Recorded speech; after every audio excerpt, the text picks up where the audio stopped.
اب میری بات تو ان کو بری لگے گی جو سود کھاتے ہیں، اور نہ جانے کتنے لوگ کھاتے ہیں، تو کیا میں سود پر تقریر کرنا چھوڑ دوں؟ کیا میں حضور کی بتائی ہوئی باتوں کو بتانا چھوڑ دوں؟ کیا میں نہ بتاؤں کہ سود کھانے والے کے لیے کیا گناہ ہے؟ کیا میں نہ بتاؤں کہ شراب پینے والے کے لیے کیا گناہ ہے؟ آپ کو اپنے اندر تبدیلی پیدا کرنی ہوگی، آپ کو مصطفیٰ کی سچی غلامی قبول کرنی ہوگی۔ اگر مصطفیٰ کے سچے غلام بن کر جائیں گے تو پھر قبر میں فرشتے آپ کا استقبال کریں۔ حضرت عبداللہ ابن مسعود رضی اللہ تعالیٰ عنہ نے عرض کیا، یا رسول اللہ صلی اللہ علیہ وسلم، مجھے ایک بات بتائیں کہ اللہ تعالیٰ کے نزدیک سب سے بڑا گناہ کیا ہے؟ تو اللہ کے نبی صلی اللہ تعالیٰ علیہ وسلم نے فرمایا کہ سب سے بڑا گناہ اللہ کی ذات میں شریک ٹھہرانا کسی کو۔ دوسرا اپنی اولاد کو اس لیے قتل کر دینا کہ اس کو رزق تول گا، پالے گا۔ تیسرا پڑوسی کی بیوی سے زنا کرنا۔ اب دیکھیں، اولاد اس کو بھی قتل کیا جا رہا ہے، حمل کو گرایا جا رہا ہے۔ آپ دیکھیں زنا کتنا عام ہو گیا ہے۔ میں کہتا ہوں نکاح کو آسان کر دو، نکاح کو اتنا آسان کر دو، اتنا آسان کر دو کہ نکاح کرنے میں کوئی تنگی نہ آئے، نکاح یوں آسان ہو جائے، جہیز کو بالکل ختم کر دو۔ لیکن آج ہماری شانیں گھٹ جاتی ہیں نا، ہم جہیز کو ختم کیسے کر دیں؟ ہمارے باپ دادا سے چلا آیا ہے کہ ہم جہیز دیں گے، جہیز لیں گے۔ لوگ تو ایسا کہتے ہیں بھائی، لوگ تو یوں کہتے ہیں کہ ہمارے تو باپ دادا سے چلا آ رہا ہے، ہم تو یہ نہیں کر سکتے، بالکل سادگی کے ساتھ شادی کر دیں گے، تو پھر ہماری تو ہنسی بن جائے گی، ہماری تو مذاق بن جائے گی۔ ہم کہتے ہیں اگر تم پر کوئی ہنستا ہے نا، تمہارا کوئی مذاق بناتا ہے نا، اگر تم پر دنیا ہنسے گی تو وہ خود اپنے انجام کو پہنچے گی۔ تم کو اگر کوئی ہنسے گا، تم سے کچھ کہے گا تو مت کچھ کہنا، صبر کر لینا، اس لیے کہ صبر بڑی چیز ہے۔ جو صبر کرتا ہے اللہ تعالیٰ اسے بہت بڑا مقام عطا فرماتا ہے۔ تو بارہا میں کہتا ہوں کہ نکاح کو سستا کریں، لیکن لوگ کہتے ہیں نا کہ ہمارے تو پروجوں سے چلا آیا، باپ داداؤں سے چلا آیا ہے۔ یہ کڑوی زبان استعمال کرنا اس لیے پڑتا ہے کہ جب لوگوں کا درد سنتے ہیں تو تکلیف ہوتی ہے کہ ان چند لوگوں کی وجہ سے ان غریب لوگوں کی بیٹیاں بیٹھی پڑی ہیں جن کی عمریں 40 سال گزر گئی ہیں لیکن رشتے نہیں آ رہے ہیں۔ کیوں؟ کیونکہ یہ جہیز نہیں دے پائیں گے، ان کی اتنی استطاعت نہیں ہے، اور اگر کسی سے یہ ادھار لیں گے بھی، کسی سے قرضہ لیں گے بھی تو وہ انہیں جینے نہیں دیں گے، طرح طرح کے تانے مارے، طرح طرح کی باتیں سنائے گا، 1 مہینہ، 6 مہینہ، سال بھر، 5 سال کا ٹائم دے گا، اس میں وہ انہیں جھنجھوڑ کے رکھتے ہیں۔ جب ایک باپ اپنی بیٹی کی شادی کرتا ہے تو اتنا قرض دار ہو جاتا ہے، جو غریب انسان ہوتا ہے اتنا قرض دار ہو جاتا ہے کہ پوری زندگی وہ قرضہ اتارتا رہتا ہے۔ اپنی بیٹی کو رخصتی کرتے کرتے وہ اتنا دلدل میں پھنس جاتا ہے کہ پھر اس دلدل سے نکل نہیں سکتا، اتنا قرضے میں ڈوب جاتا ہے۔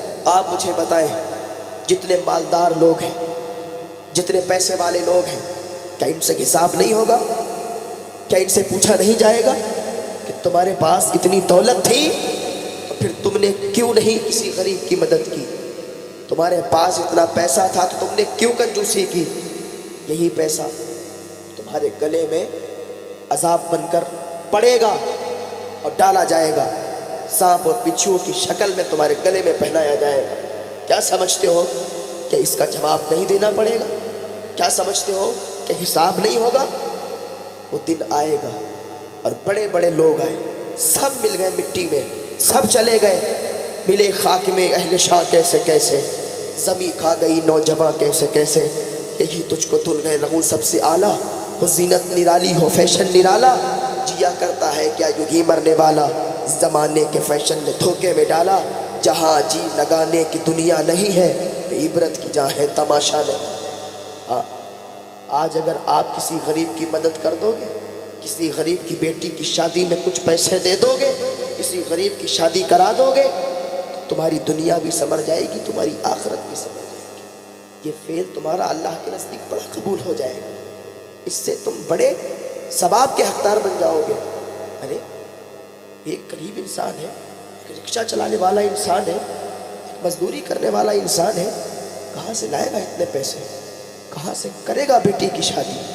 لوگوں کے تو اتنے منہ پھیلے ہوئے ہیں، لوگ تو اتنا مانگ لیتے ہیں، شرم نہیں آتی انہیں، شرم نہیں آتی کہ وہ کام کیا کر رہا ہے؟ جہیز میں کسی بیٹی کے باپ سے گاڑی مانگنا، جہیز میں کسی بیٹی کے باپ سے کار مانگنا، اور اس کی اتنی استطاعت نہیں، اتنی حیثیت نہیں کہ وہ آپ کو دے دے، آپ تو بھیک مانگ رہے ہیں۔ تو اس سے بہتر ہے کہ آپ کسی مسجد کے دروازے پر بیٹھ جاؤ، آپ کسی مزار کے دروازے پر بیٹھ جاؤ کٹورا لے کے، اور تو ہمیں اللہ کے نام پر بھیک دے دو۔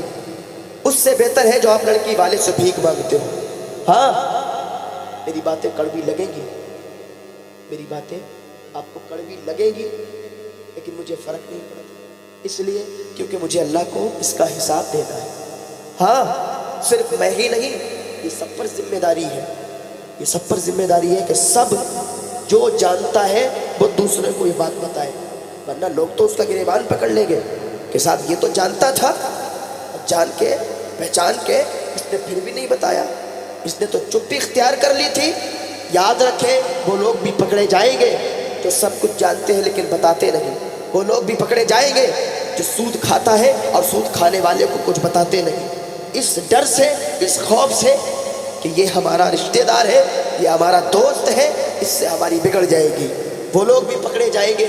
تو کہتے ہیں کہ بھائی وہ شرابی ہے، اگر اس سے ہم کہتے شراب نہ پیو تو پھر دوستی ختم ہو جائے گی، رشتہ داری ختم ہو جائے گی، وہ شخص بھی پکڑا جائے گا۔ ہاں اگر آپ جانتے ہیں تو رشتہ داری ٹوٹ جاتی ہے تو ٹوٹ جائے، رشتہ داری ختم ہو جاتی ہے تو ختم ہو جائے، لیکن آپ شریعت کی بات میں ادھر ادھر ہیر پھیر نہیں کر سکتے، آپ شریعت کی بات لوگوں تک پہنچائیں گے، آپ دین کی بات لوگوں کو بتائیں گے، اس لیے کہ لوگ اگر آپ کی باتوں کو سنیں گے تو ہو سکتا ہے آپ کی بات سن کر وہ عمل کر لیں، اور اگر عمل کر لیں گے تو تمہاری بھی دنیا سنورے گی اور اس عمل کرنے والے کی بھی دنیا سنورے گی، تمہاری بھی آخرت سنورے گی، اس عمل کرنے والے کی بھی آخرت سنورے گی۔ ہاں لیکن نہیں، لوگ سمجھتے ہیں ہمارا رابطہ ختم ہو جائے گا، ہمارا تعلق ختم ہو جائے گا اگر ہم کسی کو سمجھائیں گے، کسی کو بتائیں گے کہ یہ ایسا گناہ نہ کرو، یہ ایسا جرم نہ کرو، تو پھر ہماری بات ختم ہوگی، ہماری بات کٹے گی، اس ڈر سے لوگ نہیں بتاتے، نہیں پکڑے جائیں گے کیا؟ جب ان سے حساب ہوگا نا تب انہیں پتہ چلے گا کہ کاش کہ ہم نے بتا دیا ہوتا، ہمیں معلوم تھا ہم نے دوسروں کو نہیں بتایا، اور دوسرا کہے گا، یہ بات کہے گا کہ اگر یہ بتا دیتا تو شاید کہ میں یہاں نہیں ہوتا، میں نے بھی توبہ کر لی ہوتی، میں توبہ کر کے اللہ کی بارگاہ سچا تائب ہو گیا ہوتا۔ ہاں اپنے اندر سے یہ جذبہ اپنے اندر پیدا کرو کہ اگر آپ کے سامنے کوئی گناہ کر رہا ہے تو اسے آپ بتانے کی ہمت رکھو، اگر آپ کے سامنے کوئی گناہ کر رہا ہے تو آپ اسے بتاؤ کہ بھائی یہ چیز غلط ہے، اگر آپ کے سامنے کوئی شراب پی رہا ہے تو اسے بتاؤ یہ شراب یہ غلط ہے، آپ جب تک بتاؤ گے نہیں تک وہ سدھرے گا نہیں۔ اگر آپ کو پتہ چلے کہ اس انسان کے اندر یہ خرابی ہے تو اسے چپکے سے جا کے سمجھاؤ، حضرت علی فرماتے ہیں اگر چپکے سے سمجھاؤ گے تو سمجھ جائے گا، لوگوں کے سامنے اسے ذلیل کرو، اسے بتاؤ تو اپنے آپ میں وہ ذلت محسوس کرے گا اور پھر کبھی نہیں سدھرے گا اور زیادہ وہ کرنے لگے گا۔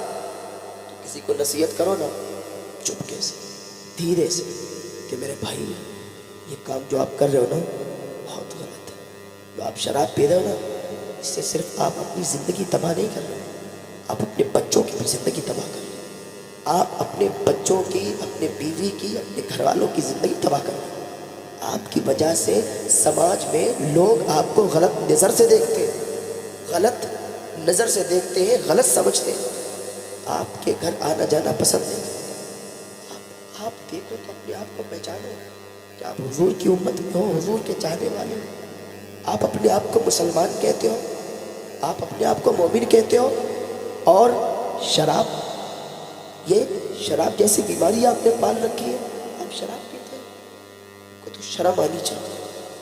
ہم حضور کے دیوانے، حضور کی امت میں، حضور کے چاہنے والے ہیں، یہ شراب کتنا بڑا گناہ ہے، کتنا بڑا گناہ ہے، ارے اتنا بڑا گناہ ہے کہ آسمان سے فوراً شرابی پر عذاب اتر جائے، لیکن یہ حضور کا کرم ہے کہ ہم بچے ہوئے ہیں، عذاب نہیں آتا، سمجھ رہے ہیں؟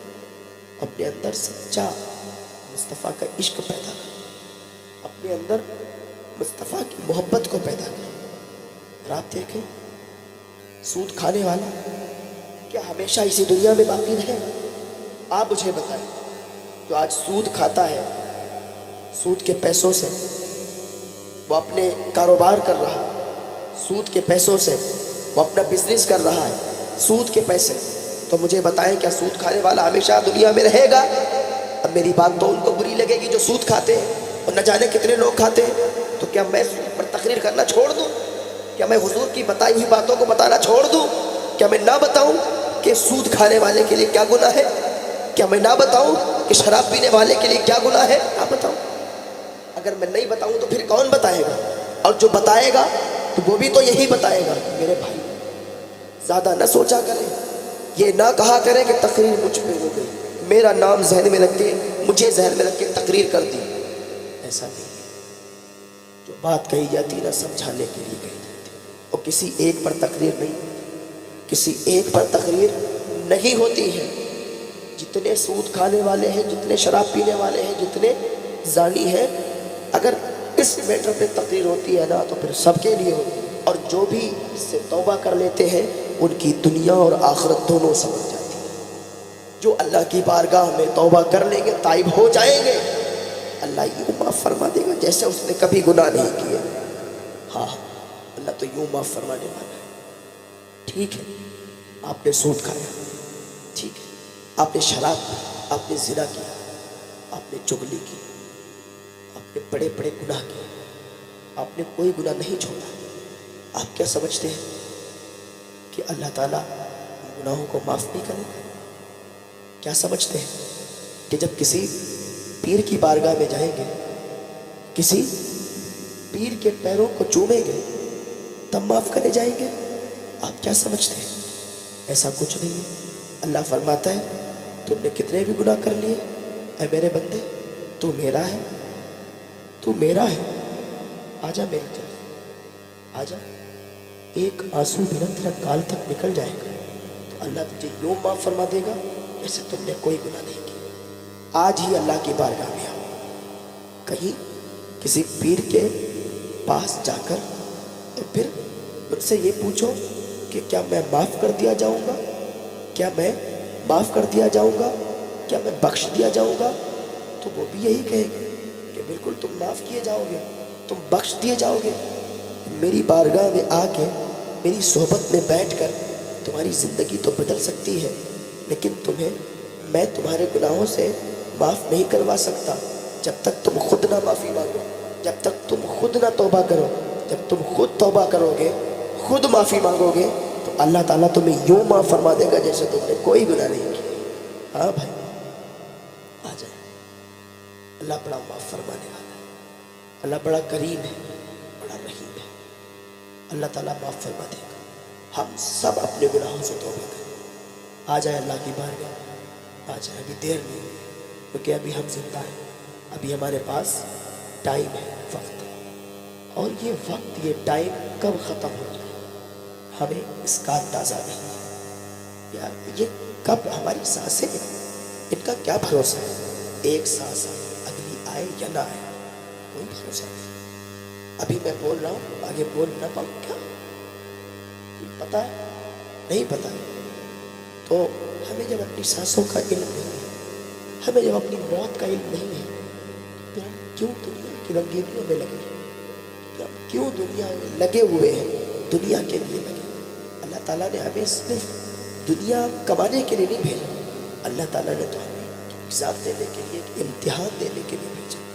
وہ کوئی شاعر کہتا ہے کہ کون کہتا ہے کہ مومن مر گیا، قید سے چھوٹا وہ اپنے گھر گیا۔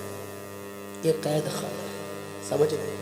یہاں صرف ہم ایگزام دے رہے ہیں، امتحان دے رہے ہیں، کون کتنا کامیاب ہوتا ہے۔ اللہ تعالیٰ نے عبادت کے لیے بھیجا ہے، اللہ تعالیٰ کی بتائی ہوئی باتوں پر عمل کریں، 5 وقتہ نمازی بنے، نماز ادا کریں اور حضور کی بتائی ہوئی باتوں پر عمل کریں، حضور کی باتوں کو فالو کریں، ہماری دنیا اور آخرت دونوں سنورے گی۔